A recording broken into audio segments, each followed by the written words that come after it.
une formidable compilation de tous les sujets traités par les historiens et archéologues du siècle dernier. Moi, ce qui m'a frappé le plus dans ce mot, d'abord, c'est le site d'Al-Amiliaria, au bas, et puis Sidi Ali Benioum, Severania ou bien Kaputa Sakura. Et concernant, je voudrais poser une question à notre ami professeur Karim. Donc Severania, vous avez parlé et vous êtes affirmatif. Que Severania, c'est les Benioum. Ça veut dire que vous avez mis de côté, ça veut dire vous avez mis de côté Kaputa Sakura. Oui. Donc vous avez mis de côté Kaputa Sakura qui a été donc, la première dénomination donnée par les archéologues, historiens à cette cité. Et vous dites que Severania, c'est bien une cité, c'est bien la cité de Sidi Benioum.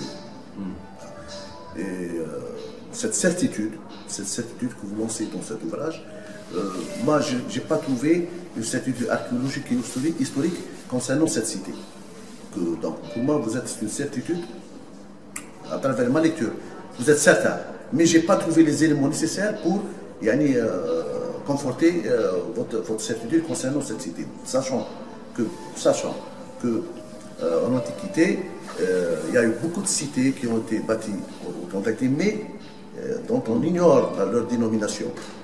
Quand vous dites Térite à Al-Amiliaria, Térite, c'était, les gens disent que c'était Al-Amiliaria, mais d'autres historiens et archéologues disent probablement. Non. Camps, concernant Severiana, et d'autres archéologues n'ont jamais été certains que Severiana c'était Sidi Benioum. Mais je voudrais, ça ne veut pas dire que vous n'avez pas raison, loin de là. Mais si vous avez mis Kaputa Sakura de côté et vous avez dit que c'est Severiana, j'aimerais bien savoir cette certitude scientifique, cette certitude scientifique. Oui, bien sûr. Oui, on sait tous que les écrits meurent aussi, comme les arbres, comme les êtres humains. Tout ce qui a été dit avant, dans la revue africaine et autres revues prestigieuses, que Sidi Ali Benioum était Kaputa Sakura ou autre, parce qu'il y a d'autres dénominations. Toutefois, ces écrits sont des écrits, ce que je peux dire, dépassés maintenant. Avant, il y avait beaucoup d'erreurs commises par les archéologues. Pourquoi? Parce qu'il n'y avait pas de GPS. Maintenant, quand vous dites que je suis persuadé, effectivement, parce que là, j'ai posé dans le livre, j'ai avancé dans le livre des preuves. D'abord la preuve de l'atlas historique. Dans l'atlas historique, dans le tome 2, Stéphane Xez lui-même, il pose cette hypothèse que Sidi Ali Benioum était au nom de Sévère de Septime, le célèbre empereur, l'empereur romain, d'origine nord-africaine. Romain. Enfin, ça se discute. Romain. Romain, je joue avec vous, bien sûr, romain. Il y a toutes les mythes et les légendes. Né en Libye, voilà, c'est exactement. Il y a une autre preuve concrète, c'est celle d'une comment dirais-je, une borne linéaire. Une borne linéaire, et je dis bien que j'ai dû aller moi-même déposer au musée Zabana, J'ai moi-même été au musée pour la voir. Malheureusement, ils m'ont dit qu'ils ont tout déposé à part. Il fallait revenir après. Mais elle existe. Ils m'ont identifié. Une borne minière existe au musée Zabana, qui d'ailleurs j'ai mis une photo, Donc, à mon avis, je pense qu'il est clair, jusque Stéphane Xez et autres archéologues n'ont pas insisté. Tout le monde sait que personne n'a travaillé sur Sidi Ali Benioum. Voilà pourquoi on ne connaît pas son nom d'origine, son nom romain. C'est tout. C'est-à-dire que حنا نسمعوا بزاف على سيدي علي بن يوسف العيبنيو. Les chercheurs اللي كانوا يكتبوا surtout français dans le temps, ils ont commis des erreurs, c'est clair. Donc, mais quand on parle de rock, l'histoire s'écrit au présent. Donc, ce que j'ai à évaluer, c'est des anciennes écritures. يعني هما كانوا يقولوا même des historiens زعما لاباس بهم, ils ont commis هاد l'erreur. Pourquoi? Parce que même dans la revue africaine au 19e siècle, on disait que Sidi Ali Ibn était un Tassakoura. Maintenant, c'est autre chose. Maintenant, les études ont avancé. Donc, quand on regarde la trace historique, on trouve les bains. Donc, il est temps de revenir. La plupart des recherches, on disait que son nom est inconnu, Sidi Ali Ibn. C'était Ibn, on disait beaucoup, les spécialistes disaient que son nom est inconnu. D'autres disaient que Kata Sakura. Mais quand on voit,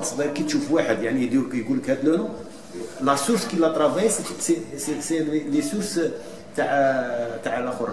L'ancien directeur d'Ajment, l'ancien directeur du musée d'Oran, Dagment, c'est lui qui avait dit que donc moi il avait tort, donc les autres ont copié sa source, et ce qui explique que beaucoup de gens ont beaucoup d'écrits sur ce toponyme erroné, je dis erroné. Moi, je suis d'accord avec vous sur le fait que vous dites que Kaput Tassakoura a été lancé après les recherches du commandant Dagment, qui dit que Kaput Tassakoura c'est la rivière des perdrix, mais il cite Kaput Tassakoura en faveur de Tenira. En faveur de Tenira. Mais Kaput Tassakoura qui dit la rivière des perdrix, mais le Castra, c'est-à-dire le fort, la caserne se situe où exactement? Est-ce que c'est à Sévérénia ou là, quelque part? C'est ça qui est important. C'était à Sévérénia actuellement? Non. Voilà, mais c'est ça le problème qui se pose actuellement du point de vue, comme vous avez dit, archéologique. Maintenant, les recherches doivent être lancées pour situer tous les sites archéologiques déjà cités par les archéologues pendant la colonisation. Il y a une confusion, pardonnez-moi. Le site archéologique se trouve à 1 km 200. Je l'ai écrit sur mon livre. Et d'ailleurs, il se trouve sur l'autre rive du village Sidi Ali Ibn Youf. Donc, il y a une confusion entre même les sources, si on pose l'hypothèse. Parce que j'ai posé l'hypothèse, est-ce que Sidi Ali Ibn Youf était un ancien Hammam Sidi Ali Ibn Youf? Parce que là, c'était une autre histoire. Parce que, pour revenir sur le mot terme sur Tassakoura, juste pour revenir, Tassakoura aujourd'hui c'est clair, tout le monde le dit, c'est une vérité démontrée, c'est-à-dire que Tassakoura c'est Sikh, Saint-Denis des Sikhs. Bon, étymologiquement on dit Kapo c'est le début.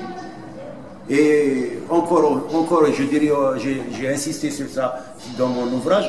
Tassakoura, c'est l'ancien nom du Oued Mekera. Monsieur Henny, peut-être qu'il a une idée. Parce que c'est un mot latin. Tassakoura, c'est l'un des anciens noms de la rivière Mekera qui a plusieurs noms. Mais toujours est-il que Kaput, ça veut dire début. Et il y a des archéologues, bizarrement, qui ont écrit que le Oued Mekera, ses origines, c'est-à-dire ses débuts étaient Sidi Ali Ibn Youf, ce qui est faux. Mais il faut pas. Pour moi, c'est logique. C'est des chercheurs qui ont travaillé avec des moyens. D'ailleurs, d'autres qui ont travaillé sur Sidi Ali Ibn Youf, Gabriel Cohen n'a même pas visité D'ailleurs, l'autre, l'ancien de la Légion, de la Besse, qui a écrit, il a visité le lieu, le comte, j'ai perdu son nom. De toute façon, Sidi El Benyouk, c'est des ruines. Hein. C'est des ruines. Donc, l'étude sérieuse qui a été la plus récente, c'était effectuée en 1857 par les bureaux arabes de la région de Sidi Bel Abbès. Et permettez-moi, monsieur Driss Fès, mon ami, de mettre le point sur, de souligner une chose très importante dans mon livre. C'est le côté patrimoine. Moi, quand je parle de Sidi et Severiana et autre chose, ce qui m'intéresse dans tout ça, maintenant c'est des ruines, mais ce qui m'intéresse surtout c'est le côté patrimonial, le patrimoine. Donc le patrimoine, c'est le sujet même du livre, parce que là, quand on parle de patrimoine, il faut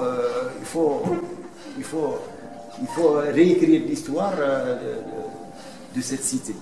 Parce que le patrimoine, maintenant, quand on parle du site lui-même, il est très loin, vous avez raison de le dire, hein, il est très loin du village lui-même, maintenant. Il est à peu près, j'ai visité le lieu pour faire le travail sur le terrain. Maintenant, c'est un site qui est la propriété de la Société des eaux. Hein, comment ça s'appelle? AGN des eaux. Oui, exactement. Donc là, il faut revendiquer aussi, pour les gens de Sibra, nous-mêmes, quand on parle sur le débat, là, tout ce qui a été trouvé dans le site, dans le temps de Silébio, se trouve maintenant en France. Alors, pourquoi j'ai écrit le livre, moi? J'ai écrit le livre pour aider le côté patrimoine. Parce que normalement, c'est un sujet à débattre là, parce que si vous allez au musée de la Légion, qui se trouve dans le sud de la France, c'est un très grand musée. Il a été inauguré dernièrement par le président Sarkozy. C'est un musée monstre. Mais vous allez trouver tout ce qui a été pris du site de Sidi El Benyouk. Voilà. Donc je lance l'appel, les gens pour la protection du patrimoine. Il faut revendiquer la richesse. C'est clair, professeur. Bien ça, moi, c'est pas dire que je mets en cause le monde là. Ça veut dire que là, poser un problème, concernant la dénomination de Sidi El Benyouk. Bon, là, en tant que fan ou là, en tant que petit chercheur de donc quand on lit, on a toujours lu que Sidi El Benyouk c'était Capote Tassako. Maintenant, vous posez un autre problème de dénomination. Mais ce problème de dénomination doit être authentifié à travers une étude archéologique. Sinon, ça n'a pas de sens. C'est-à-dire que c'est vrai que c'est tout le problème de l'Antiquité dans la région. Les recherches sont très faibles, sont faites certainement par Excel, c'est certainement des amateurs, des administrateurs, des officiers, etc. Et il se pose toujours le problème de la localisation des noms qu'on a trouvés dans les anciens écrits. C'est un problème pour Sidi El Benyouk, pour Astacilis.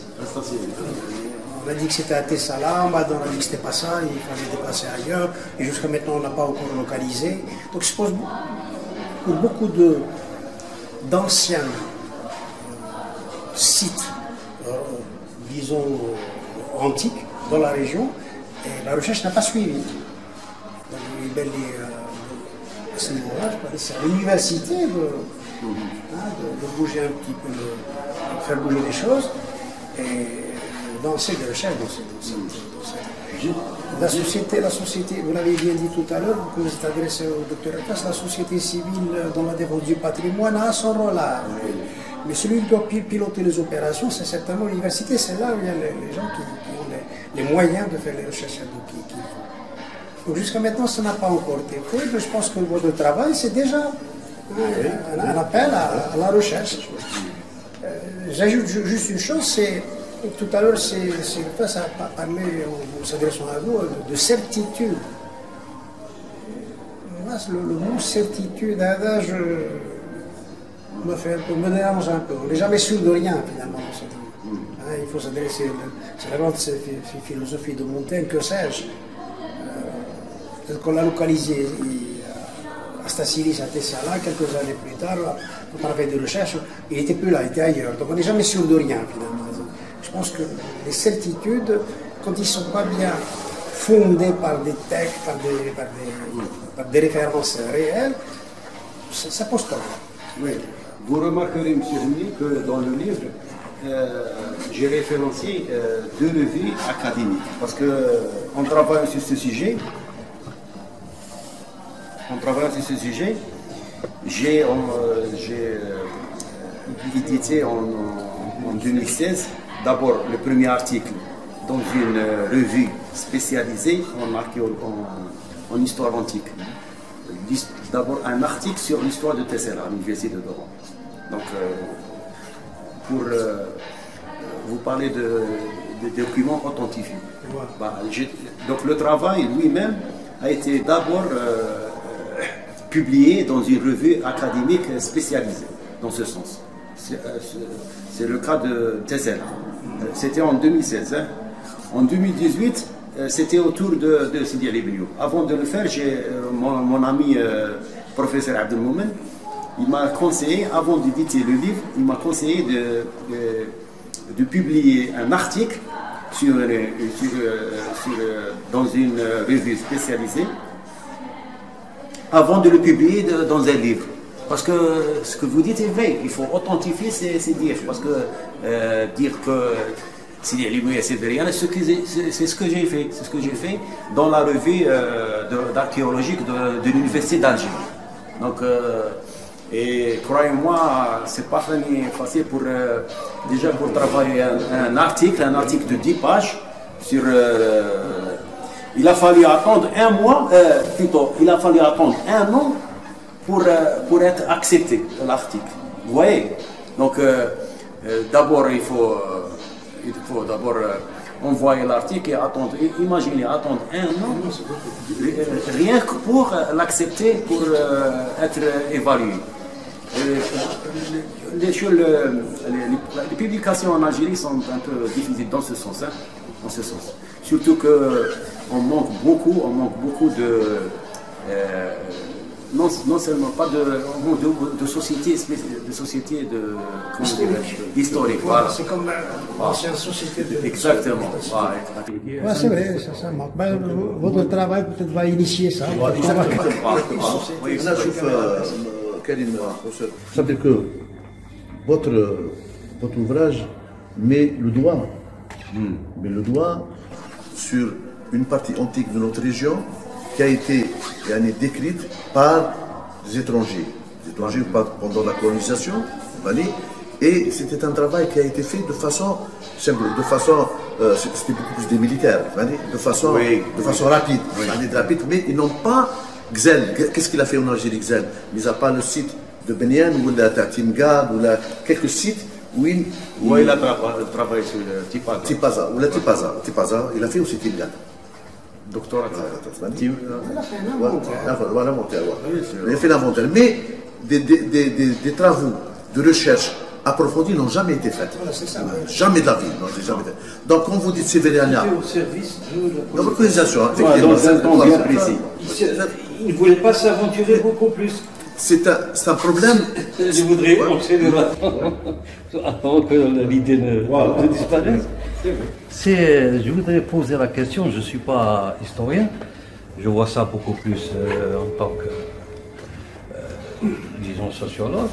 Je me pose la question, pourquoi, et c'est là la transition, pourquoi insiste-t-on sur l'étude de ces sites qui n'ont, j'allais dire, rien à voir avec l'Algérie, avec notre peuple, avec notre population? Pourquoi insistons sur l'étude de ces sites alors qu'il y a d'autres sites qui sont vraiment ignorés, et des sites ou l'histoire de notre peuple, de la population algérienne? Si ce n'était pas ces sites-là qui ont été découverts par des chercheurs, des archéologues pendant la colonisation, on ne pouvait jamais approché ou il a fait des petites recherches pour trouver d'autres sites. Parce que c'est des repères dans la recherche. C'est des repères. Quand, après on va revenir sur Roba, s'il n'y avait pas ces recherches, le professeur Oudelbia, Omra Meusal, il dit une petite analyse pour dire que non, c'est des périodes, malgré que, il y a un problème d'authentification sérieuse. Mais il y a d'autres archéologues, ils ont dit que probablement que le Sévérien, c'était l'ancienne Sévérien, probablement. Déjà, il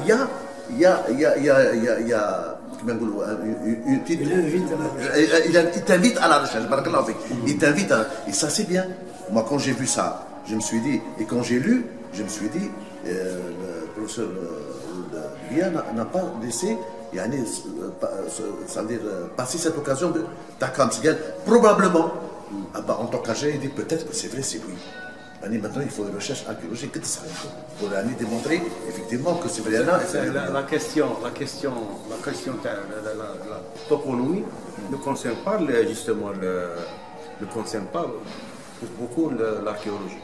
Parce que la toponymie, c'est d'abord une étude linguistique, linguistique et surtout historique, parce que ce nom de Sévérien est un nom d'abord inconnu, mais aussi oublié. Si on revient aux sources, on peut trouver la solution. Mais de toute façon, vous avez raison. Pour rebondir sur ce qu'a dit mon ami, sur le fait que vous avez parlé des sites. Mais on a un côté du patrimoine. Vous avez une idée sur Jmila, sur Timgad, sur Sévérien aussi. Avec la France, quand on est colonial, quand ils ont fait des recherches, etc., leur idée, c'était l'analogie de la présence romaine avec la présence française. Mais finalement, maintenant, on est bénéfique. C'est des sites protégés par l'UNESCO, c'est-à-dire au temps colonial. La France, mais qu'est-ce que tu fais? Qu'on voit patrimoine mondial, tu vois. C'est-à-dire les sites, les soi-disant romains, bon, النية تاع الاستعمار كانت باينه ذاك الوقت. تاع دروك حنا عندنا فايده علاش؟ راهم مصلحه تاعنا في التوريزم، مصلحه تاعنا. Donc tout le monde dit que donc ils sont devenus une richesse mondiale, patrimoine mondial. ها واش راني نقول لك. Mais il faut pardon, انا مانيش نقول دوك سيدي علي بنيو كاسكو نشرح حنا مانيش نحوسوا على باتريمون، on cherche un patrimoine local, tu te rends compte? Et une reconnaissance au niveau local, c'est tout c'est tout ce qu'on cherche. C'est pour nous c'est suffisant. Pourquoi il existe à Tlemcen 7 sites protégés et à Belabès 0? Pourquoi à Médéa, par exemple, il existe pourtant Médéa, c'est loin de la mer. Pourquoi il existe des sites historiques romains protégés, classés? Pourquoi? Et pourtant, Belabès, c'est pratiquement, il y avait le Lima. Vous comprenez ce que je veux dire? C'est-à-dire, il y a un paradoxe quand même. Oui. On le signalait, c'était un petit peu idéologique ce qui se passait. Becquerel, l'histoire officielle, l'archéologie officielle, les chercheurs français, d'ailleurs, ils voulaient accentuer sur la présence romaine pour dire que les Français là, c'est un retour de la romanité. C'est-à-dire le passage avec l'arabe, c'était juste un petit moment. Le problème, c'est que ce problème-là se continue actuellement sous d'autres sahab. C'est un autre problème. Rebondir sur Haja Mliha عند السي ودبية, parce que je suis travaillé aussi un petit peu en amateur sur un petit truc comme ça. Sur spécialement des Sidi Ali Ben Youb. Alors qu'est-ce qu'on lit dans les écrits, dans certains écrits? Les Français, quand ils ont fait des recherches, ils ont trouvé un tas de trucs, dont les deux trucs en France, on appelle ça les bornes. Et puis ils ont trouvé un veau d'or. C'est pas sûr. Hein? Bon, le veau d'or, c'est pas sûr. C'était un colon qui a dit cela, c'est pas comme ça. Non, le veau d'or, on a dit, d'après les Indiens, et je suis en train d'authentifier pour dire ça. Est-ce que c'est vrai ou pas? Alors, le veau d'or, il semble qu'ils l'ont découvert, qu'ils l'ont mis dans un musée qui aurait existé à Blaise. Certains parlent d'un musée qui aurait une vue très courte. Ou peut-être qu'il serait parti en France. Alors, est-ce qu'il ne s'agit pas là d'un patrimoine pillé? Et non seulement pillé, c'est plus le pillage d'une nation sur une autre nation, c'est le pillage, c'est du vol. C'est celui qui a dû le détourner. Ça s'est passé pour beaucoup de choses, hein, beaucoup de biens, ce qu'on appelle actuellement les biens historiques. Mumtalakat, Taqafia, la gendarmerie, ils sont répertoriés. C'est pas encore très bien répertorié, c'est ça le problème justement. C'est ça le problème. Le veau d'or, je crois qu'on n'a pas fait assez de recherches pour conclure, comme vous venez de le faire, je m'excuse, c'est une histoire qui ne marche pas beaucoup. Moi je pense qu'on devrait creuser un petit peu là-dessus, parce que ça s'est passé ailleurs. Moi j'ai travaillé par exemple sur, on appelle ça un truc, j'ai oublié le nom, donc notre cas l'astronomie. Bon, en 1957, l'armée française, cherchant les Moujahidines, au Qasr de Qnadsa, ils ont pris le bien. On appelle ça Carnevé. Alors, ils l'ont pris. L'étude existe. Il a été décrit sur une revue, un bulletin de l'armée, Galek derrière, voilà, à quoi ça sert, ça. Il n'y avait que deux spécimens de cet instrument astronomique. Astrologique, voilà. Ou astronomique, je confonds toujours les deux. Il est actuellement parti en France. En France, on ne sait pas où il est. Il n'est même pas dans un musée. Est-ce qu'il n'aurait pas été détourné? Est-ce qu'il ne serait pas intéressant de déclencher donc, des études dans ce sens-là et de récupérer ce patrimoine? Parce qu'il ne fait pas l'objet simplement d'un transfert d'État à État. C'est d'un vol, c'est le domaine privé. C'est ça, je pense. Patrimoine, c'est un peu ça. J'ai été invité 2 fois à donner quelques informations sur ce qu'on appelle le bien culturel. La législation en ce qui concerne l'argumentation, en ce qui concerne les biens culturels. Ni la gendarmerie, ni la douane, ni la police ne maîtrisent pas très bien le terme. Parce qu'il faut effectivement un inventaire des biens culturels. On n'a pas encore, il n'est pas encore très au point.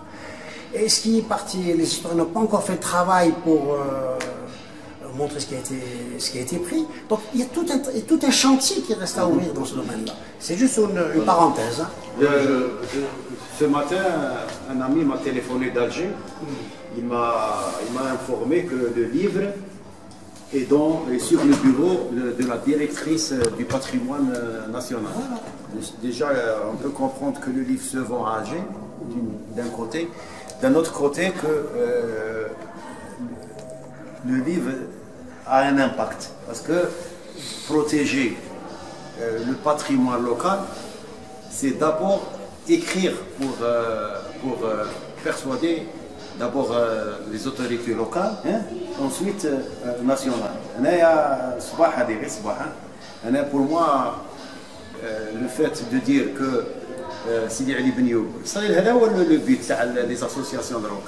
Les associations دروك في اللوكال ما عندهمش ليكري il faut qu'ils se basent sur l'écrit l'écrit comme tel بصح ce qui se passe دروك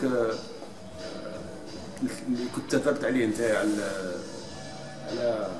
الميوزيك اكسيتيرا وكاع لو بروبليم راه دروك لو بروبليم c'est-à-dire انا نشوفوا باللي براتيكمون اللي يكتب jusqu'à présent très peu وان شاء الله احنا عاد نتمنوا ان شاء الله. Un problème certainement de chercheurs. L'université algérienne est très jeune, on n'a pas encore produit assez de chercheurs, des références. Alors la polarisation, on le connaît en Algérie, c'est encore un gros problème. La grande majorité des archives ont été déplacées, transférées en France. Ceux qui restent, ça a été plus ou moins malmené, pour ne pas dire conservé. Donc c'est vrai qu'il y a aussi cet accès aux archives qui est très difficile, il faut le dire. Ça a été dénoncé la dernière fois dans l'ancien. Donc c'est vrai que pour faire la recherche dans ce domaine-là, pour ouvrir des chantiers, pour travailler, c'est très difficile. Le colonel Lamoricière, il écrivait, le gouverneur général, c'était le Bijou. Hein?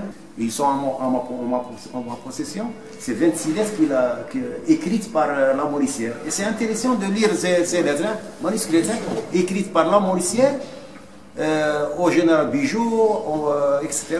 Mais signées par Lamoricière et écrites Sidi Ali Ben Youb, le lieu de l'écriture. Ouais, Sidi Ali Ben Youb. Et on dirait que les officiers, comme a dit mon ami Mkahli, ils étaient vraiment obstinés par les ruines romaines. À mon avis, ils se disaient que puisque les Romains étaient là, normalement, nous aussi, on doit... Ils voulaient légitimer la colonisation. Exactement. Là où il y avait des ruines romaines, vous allez trouver... On a privilégié la recherche sur l'époque antique romaine et on a négligé volontairement toute recherche sur l'aspect islamique de la... Et même avant, parce qu'il y a punique, il y a aussi... Il y a un courant qui va dans la même direction ces temps-ci. Bon, c'est notre histoire. Voilà, maintenant, c'est la chose la plus importante qui nous intéresse dans ce livre, c'est la partie... la troisième partie. Roba d'Anna Miliaria. Oui, c'est très intéressant. C'est très bon que Roba vous avez fait dans une compilation, dans la partie qui 32 pages. La page 144 à la page 177. Donc une compilation de tous les travaux qui ont été effectués sur le site d'Anna Miliaria. J'ai aussi affronté des thèses. Oui, effectivement. Mais maintenant,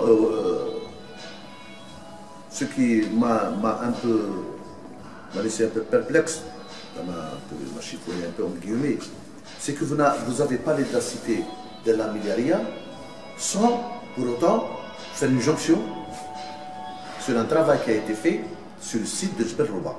Ah oui, je le connais, oui. Ouais, ça veut dire que Jbel Roba se trouve dans la région Tana. Il est là, il se trouve là, et un travail de recherche a été effectué avec, donc, du point de vue archéologique, parce qu'on a trouvé des tessons de Jbel Roba qui ont été datés, et puis trouver un autre site à côté de Jbel Roba, à 5 km, Souabria, qui a été daté du 2e et 3e siècle, et juste à côté, à 20 km, à Kouassirense, les vestiges existent à ce jour-là, et le frère de Roba était la basilique donatiste. Donc, un triangle qui part d'Anna Miliaria, en passant par Msid, en passant par Msid et Bahnifia, donc cette zone fortement donatiste. Donc il y avait au moins deux basiliques, deux églises, comme vous dites, deux églises, obédience donatiste, chrétienne. Le mot chrétien, c'est important. Donc, et là, comme vous avez parlé de Severiana, le site de Souabria, qui a été daté, et donc il faut dater par le laboratoire, par le musée de Zabana, donc daté du 2e et 3e siècle. Donc, et le site, il est là. Le site est là, et les archéologues sont venus le voir. La baisse, il n'y a pas un départemental que c'est malheureux, parce que moi, pendant 11 ans, je travaillais avec l'université de Mascara, et c'est pour ça que Mascara s'est intéressé beaucoup plus à Anna Miliaria et à Jbel Roba, et au site de Souabria. Mais j'aurais bien aimé que la baisse puisse ouvrir, étant donné que vous avez lancé une étude sérieuse sur l'Antiquité, on aimerait bien que le département, la faculté des sciences humaines puisse ouvrir un département d'archéologie, dans les plus brefs, parce que nous avons des sites archéologiques dans notre région qui sont là et qui sont présents. Donc, Roba, vous avez parlé d'Anna Miliaria, vous avez fait un long travail de la basilique, du site, je ne pense pas que vous l'avez visité. Non. Ah, Zobria, non, là, à la Miliaria. Si. Vous avez vu à la Miliaria. Et vous avez dit que c'est sur un mont. C'est une colline. C'est une cuvette. C'est une cuvette. Ah oui, c'est une cuvette. C'est une cuvette dominée aux alentours par des monts. Et ce qui est très important, c'est que ce site, ça veut dire, soit castrat, soit c'est une cité. C'est une cité qui était peut-être occupée au début par l'aile militaire, et puis par la suite à la déliquescence de l'activité romaine de Rome, dans notre région, juste après l'invasion vandale, peut-être que ce site a été réoccupé par les civils. Possible. Possible qu'il était civil. Et la cavalerie était tout autour.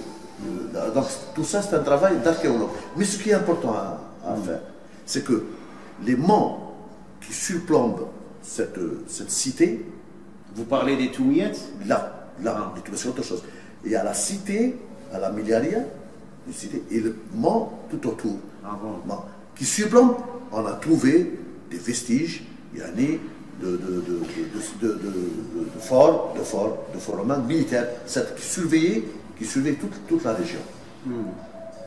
Et vous avez cité aussi, vous avez parlé du donatisme. Donc, qui est un sujet très vaste. Mais j'aurais bien aimé, et je voulais avoir l'explication, pourquoi vous n'avez pas fait cette jonction entre Al-Miliaria, Jbel Roba, et vous avez cité de façon furtive le site de Swabria, et j'aurais bien aimé vous donner tous les documents. Dommage. Bien, j'aurais bien aimé vous donner tous les documents pour agrémenter. Vous avez laissé le champ à problème. Là. Moi, j'ai fait un travail d'approche sur le donatisme. Moi, ce qui m'intéresse, c'est l'activité politique. Je me suis intéressé à Roba suite à l'activité politique engagée par les adeptes de Dona. Et en même temps, j'ai trouvé des sites archéologiques qui sont du domaine des archéologues.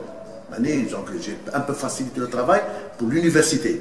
Mais moi, en tant que profane de l'archéologie, ce qui m'intéressait en tant qu'intellectuel, c'est l'activité donatiste que je voulais mettre en exergue à travers un bouquin.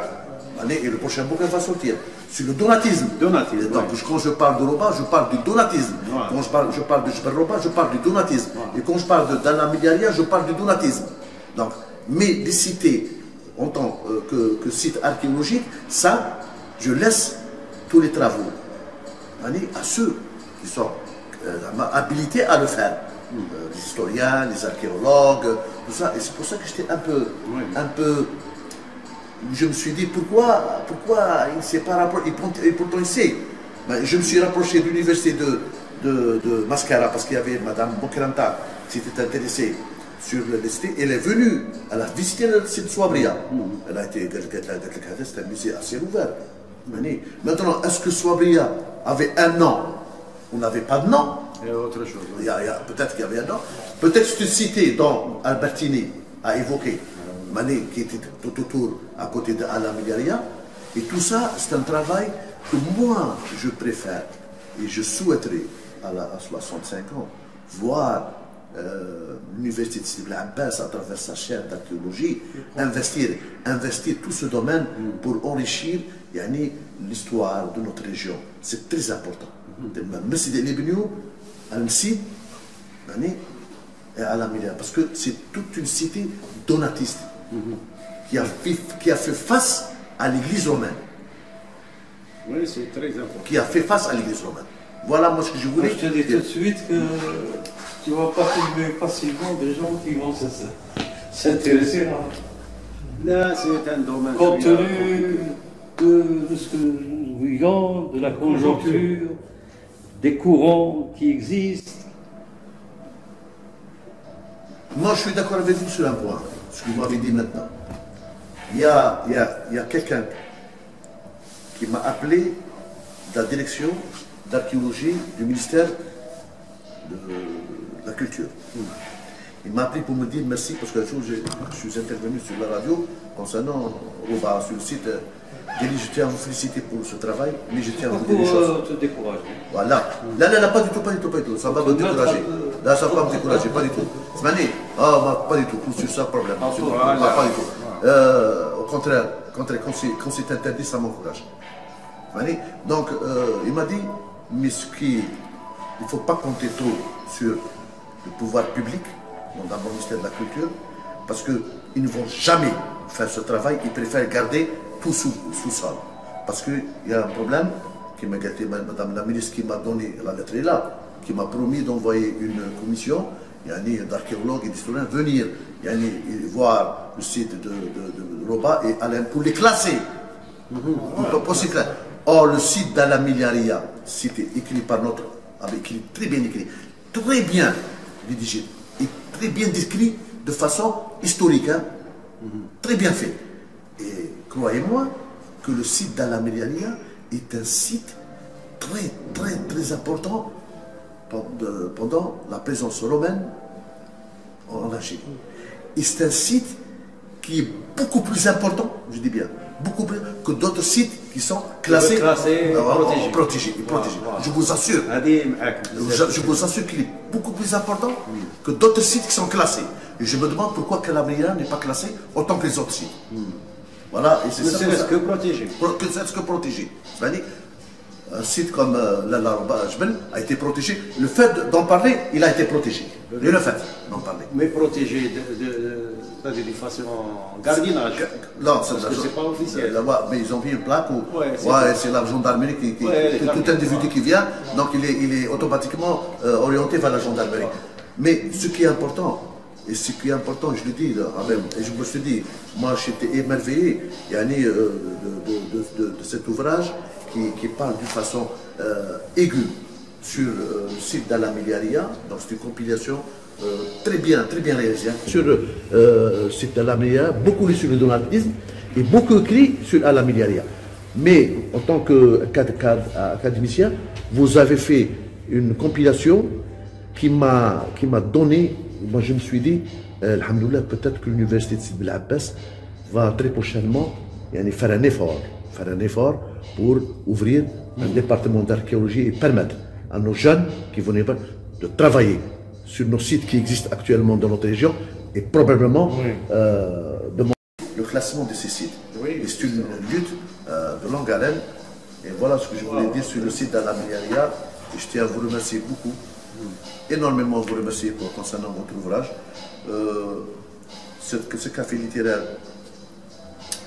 est fait pour mettre en valeur tous les travaux de nos chercheurs, mettre en valeur tous nos écrivains, mettre en valeur tous nos intellectuels qui investissent le terrain pour mettre en valeur tout ce qui est patrimoine. Et moi, je t'assure que je vous encourage à continuer davantage avec tout ce que j'ai fait comme travaux de recherche. Mais je préfère que ce soit encore pris par un académicien. Je lui donne c'est bien. Oui, je vous donne tous les documents en ma possession concernant tout qui a été fait du point de vue archéologique et continuer le travail dans ce sens-là.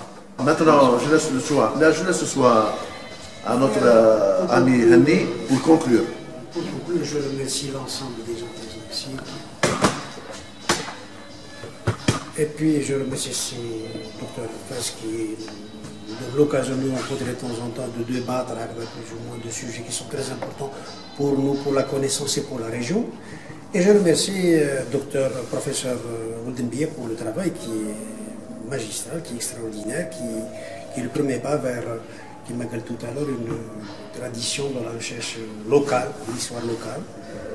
Et toutes les idées qui ont surgi au cours de ce débat, je pense qu'on est assez capable pour les concrétiser, donc créer des associations d'histoire. C'est déjà fait. Tout à l'heure, je vous avais dit que CRPS a dit que j'activais au niveau de l'association de la Fondation Mère Abdel Qader. Je vous annonce que maintenant, au niveau de l'association, nous avons créé un musée Mère Abdel Qader et nous avons reconstitué tout le patrimoine avec Mère Abdel Qader, l'armement et autres ustensiles, etc. Et nous sommes en train actuellement de reconstituer les cités, donc les forteresses de la Mire, c'est Tagdemt, Saïda, Taza, etc. En relief, si vous voulez, on est en train de le faire pour le mettre dans ce musée. Donc c'est un premier pas et j'espère qu'il va être suivi par d'autres. Où je pense que nous sommes très bien partis pour améliorer la recherche et pour donner des résultats à nos efforts. Merci, Dr Oldenbier. Le mot d'affaire. Bon, là, je remercie les amis présents ici. Merci Tani pour le débat très sérieux. Wallah, Autre chose, je souhaite terminer la suite de l'ouvrage, l'histoire de la ville elle-même. C'est un travail très documenté par les archives et Inch'Allah, prochainement, il sera prochainement pour compléter mon objectif, d'une histoire de base sur la région. Voilà. Merci à tous et à toutes. Merci. Vous voulez dire quelque chose, Jean? Hein? Madame? Voilà, merci beaucoup. On remercie l'hôtel Eden pour cet espace qui est ouvert à tout le monde. Hein. On remercie ouvert à tout le monde. Et puis, voilà, on fait de mieux. On verra tout le monde. Il n'y a aucune. Oui, c'est Aïdoul Mohamed. Il n'y a aucune arrière-pensée. Au contraire, l'espace est ouvert à toute personne qui veut mettre en valeur son travail, ou sa recherche. Et c'est très important parce que il est fait à travers Belabès Info, qui est le premier site électronique, le journal électronique, et qui est lu à l'échelle internationale. Je vous assure. Hein. Donc c'est un plus pour votre travail. Ça va un peu plus de travail. Espérons que vous allez quand même persévérer dans ce domaine. Merci beaucoup et bon courage. Merci.